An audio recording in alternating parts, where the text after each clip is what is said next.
Hello everyone, welcome to part 6 Delusion Wealth of. Now we are going to discuss the wealth of sulfur. So, what is the wealth of sulfur? It is knowledge and hope. Now, sulphur are very curious person મતલબ એ હંમેશા કંઈક ને કંઈક વસ્તુ read જ કરશે because sulphur R મતલબ always they are scientist જે સાયન્ટિસ્ટ લોકો હોય એ મોસ્ટલી સલ્ફર હોય કેમ કે તે આર વેરી ક્યુરિયસ મતલબ કંઈ પણ વસ્તુ હશે તો એ ડિટેલમાં જાણવાની કોશિશ કરશે કે કોઈ બી વસ્તુ છે કે લાઇટ છે તો લાઇટ કઈ રીતે આવે છે બરોબર કે ઇલેક્ટ્રોન્સ કઈ રીતે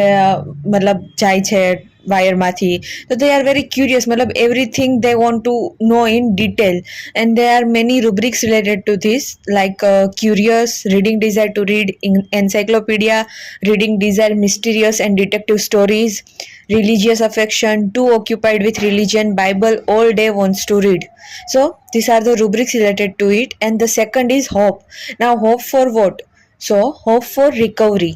મતલબ એના ડિઝીઝને લઈને હંમેશા સલ્ફર છે એ ઓપ્ટિમિસ્ટિક જ હશે અને સલ્ફર આર ઇન પરસિવરન્સ મતલબ કે કંઈ પણ વસ્તુ હશે કે ભલે તમે એને રિઝલ્ટ નથી આપી શકતા તો પણ એ તમારી પાસે આવશે જ કે ભાઈ ફેલિયર આવે છે તો પણ લગે રહો એમ કે લગે રહો મુન્નાભાઈની જેમ સલ્ફર લાગ્યો જ રહેશે એમ કે ભાઈ નહીં એને હોપ જે એની હશે એ નહીં મૂકે અને તમને પણ હોપ આપશે કે કંઈ નહીં ડૉક્ટર સાહેબ વાંધો નહીં કે તમે ગોતો મેડિસિન આપણે કરશું એમ કે થઈ જશે એમ હું ઠીક થઈ જ જઈશ એમ તો એ રીતની હોપ એ તમને પણ આપશે એમ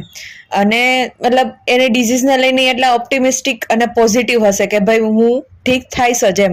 એમનો પોઝિટિવ એટીટ્યુડ હશે and the third thing is they always want મતલબ લક્ઝરિયસ લાઈફસ્ટાઈલ લાઈક ગાડી પૈસા બંગલો એ બધું પણ એમને સલ્ફરને જોતું હોય અને એ પણ એની એક વેલ્થ છે so this is also the wealth of sulphur કે એને આમ લાઈફ નહીં જોતી હોય they want luxurious lifestyle okay so thank you everyone